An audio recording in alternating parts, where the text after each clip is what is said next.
अस्सलामुअलैकुम। तो वेलकम है आप लोगों का इमरात चैनल में। जैसा कि हम सब जानते हैं कि पाकिस्तान कान प्रोजेक्ट का हिस्सा है। ऑफिशियली उसका पाकिस्तान एरोनॉटिकल कॉम्प्लेक्स और टर्किश एरोस्पेस इंडस्ट्रीज़ ने उसका मुआहदा साइन कर लिया है। अब तुर्किया के जो डिप्टी डिफेंस मिनिस्टर हैं कलाल समी, वो पाकिस्तान आए हुए थे। 2 अगस्त को पाकिस्तान ने अपनी चौथी बाबर क्लास कॉरवेट, जिसे मिल्जियम क्लास कॉरवेट भी कहा जाता है, उसको लॉन्च किया। इसी तकरीब में तुर्किया के डिप्टी डिफेंस मिनिस्टर कलाल समी ने खिताब किया और इसमें उन्होंने कहा, बहुत अहम उन्होंने ऐलान ये किया कि पाकिस्तान और तुर्किया बहुत जल्द बायलैटरल निगोशिएशंस करने जा रहे हैं। मतलब पाकिस्तान और तुर्किया के ऑफिशियल्स अब बातचीत करेंगे कि पाकिस्तान को किस तरह कान एयरक्राफ्ट के हवाले से जिम्मेदारियां दी जाएंगी। उसके अलावा पाकिस्तान को ऑफिशियली सिर्फ टेक्नोलॉजी के मामले में नहीं बल्कि बहुत से दूसरे शोबों में भी पाकिस्तान को तुर्किया अपने साथ मिला रहा है।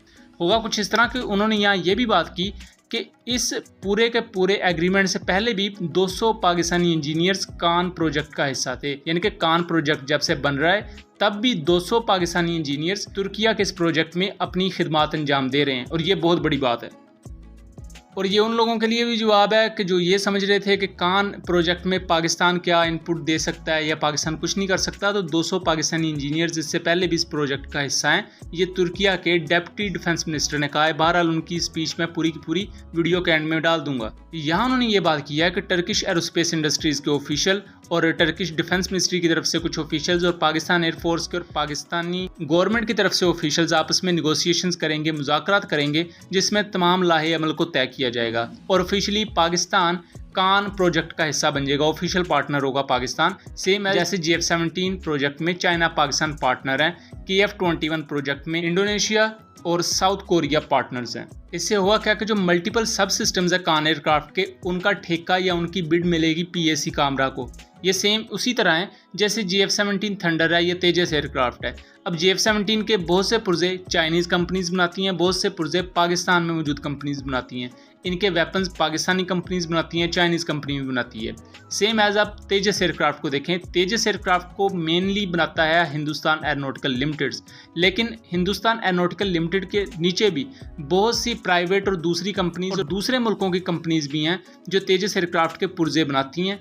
हिंदुस्तान एरोनॉटिकल लिमिटेड वो पुर्जे खरीद कर बाकायदा तेजस एयरक्राफ्ट को असेंबल कर देता है। इसी तरह दुनिया की बाकी कंपनीज भी काम करती हैं, लॉकहीड मार्टिन और सब कुछ। टर्किश एरोस्पेस इंडस्ट्रीज क्या करेगी कि अजरबैजान की जो एविएशन से रिलेटेड कंपनीज होंगी और पाकिस्तान एरोनॉटिकल कॉम्प्लेक्स और दूसरी पाकिस्तान की कंपनीज भी मुस्तकबिल में इसमें आ सकती हैं, तो इनको बिड दे दी जाएगी कि आपने ये पुर्जे कान एयरक्राफ्ट के बनाने हैं। अजरबैजान और पाकिस्तान दोनों कंट्रीज़ में एक अलग से प्रोडक्शन फैसिलिटी या प्रोडक्शन लाइन बन जाएगी और बाकायदा TOT भी मिलेगी, यानी कि बाकायदा पूरे का पूरा एयरक्राफ्ट भी बनाया जाएगा। और जिस पुर्जे की या जिन खास सब सिस्टम्स का ठेका मिला हुआ है पाकिस्तान एरोनॉटिकल कॉम्प्लेक्स को, ये वो पुर्जे भी बनाएंगी और इन तमाम पुर्जों को मिला के वो कान एयरक्राफ्ट बनेगा। यानी कि 3 ये मुल्क अजरबैजान, तुर्किया और पाकिस्तान मिलके इस 5th जनरेशन एयरक्राफ्ट को बनाएंगी। इसके फ़ायदे क्या होंगे कि पाकिस्तान, तुर्किया और अजरबैजान के लिए कान एयरक्राफ्ट की यूनिट कॉस्ट काफ़ी कम हो जाएगी। पर यूनिट इसकी जो कीमत है वो कम होने से ओबियसली स्पेयर पार्ट्स को जो मोबिलाइज करना है और उसके अलावा उनकी इंटीग्रेशन और अजाफी स्पेयर पार्ट्स का प्रोवाइड होना, ताकि हम मुस्तकबिल में कैनिबलाइजेशन के लिए नहीं यूज़ कर सकें, मेंटेनेंस के लिए यूज़ कर सकें, वो भी काफ़ी ज़्यादा स्मूथ हो जाएगा। दूसरा, तुर्किया पर इसका बर्डन काफ़ी कम हो जाएगा। तुर्किया को चाहिए मैन पावर, यानी कि ज़्यादा लोग उन्हें चाहिए। सो मैन पावर उन्हें पाकिस्तान से बेहतर मिल सकती है। जैसा कि मैंने बताया कि 200 पाकिस्तानी इंजीनियर्स पहले ही इस प्रोजेक्ट में काम कर रहे हैं। मीडिया पर यह बात नहीं बताई गई थी, बट तुर्किया के डिप्टी डिफेंस मिनिस्टर ने अब ये बात रिवील की है। उसके बाद इसका बड़ा फ़ायदा क्या होगा कि पाकिस्तान का जो एक 5th जनरेशन प्लेटफॉर्म लेने का इरादा है और जो हमारा आज़म है कि हमने एक 5th जनरेशन एयरक्राफ्ट मुस्तकबिल में लेना है, वो अब पाकिस्तान की टेंशन ख़त्म हो चुकी है। हमें पता है कि हमारा 5th जनरेशन एयरक्राफ्ट हम TOT के तहत अपने मुल्क में असेंबल भी करेंगे और उसके मुख्तलिफ सब सिस्टम्स को अपने मुल्क में भी बनाएंगे।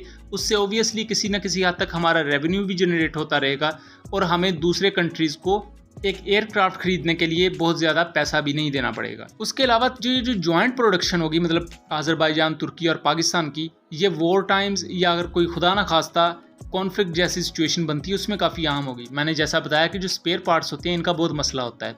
अगर आप इसी तरह देखें तो मलेशिया के कई दफ़ा इससे पहले सुखोई एयरक्राफ्ट जो रशिया से लिए थे वो ग्राउंडेड रह चुके हैं। उनमें मसले मसाइल आते रहे हैं क्योंकि रशिया यूक्रेन के साथ बिजी है जंग में, तो उस वजह से स्पेयर पार्ट्स बर वक्त नहीं मिलते रहे। इसी तरह इंडियन SU-30 MKI भी इसी तरह मुश्किलात का शिकार रहे हैं कि मेंटेनेंस बर वक्त नहीं हो पा रही, क्योंकि बहुत से प्राइम कंपोनेंट्स अभी भी रशिया से बनकर आते हैं। यहाँ देखने वाली चीज़ ये होगी कि चूंकि 3 कंट्रीज ये बना रहे हैं, तो अगर एक कोई कंट्री कॉन्फ्लिक्ट का हिस्सा बनती भी है तो बाकी दोनों मुल्क उन पुर्जों को बना के स्पेयर्स का जो मसला है उसे हल कर सकते होंगे। और ये बहुत बड़ी चीज़ होती है कि आपको स्पेयर्स का मसला नहीं होता, आपको ये नहीं डर होता कि हमारे जहाज़ों के ये पुर्जे रुक जाएंगे तो हमारे जहाज़ हमें ग्राउंड करने पड़ेंगे। कान एयरक्राफ्ट के लिए मुकामी इंजन की तैयारी पर भी काम जारी है। TF-35,000 उसका नाम है और 150 किलो न्यूटन की थ्रस्ट प्रोवाइड करेगा। और ये जो अमेरिकन इंजन है ये शुरू के कुछ प्रोटोटाइप्स में नजर आएगा। सो अमेरिकन इंजन का जो मसला है ये मुझे उम्मीद है बहुत जल्द हल हो जाएगा। और इवन हल ना भी हो तो इसके लिए तुर्किया ने यह भी कहा हुआ है कि उन्हें ऑल्टरनेट इंजन की भी ऑफर हो चुकी है। उनमें रशिया है और कुछ सोर्सेज के मुताबिक चाइना भी इसमें शामिल हो सकता है। बहरहाल इसके चांसेस बहुत कम है। सो ये था एक एनालिसिस। उम्मीद करता हूँ चीज़ें क्लियर रही होंगी। वीडियो पसंद आई हो तो चैनल को ज़रूर सब्सक्राइब कीजिएगा एंड वीडियो को ज़्यादा से ज़्यादा शेयर कीजिएगा। मिलेंगे अगली वीडियो में, तब तक के लिए अल्लाह हाफिज़। Pretty soon, within this month, we will be discussing with our Pakistani counterparts to officially include Pakistan in our national fighter jet program, Kaan, in which close to 200 officials and engineers already take part in the development of this program, and I thank you very much for this.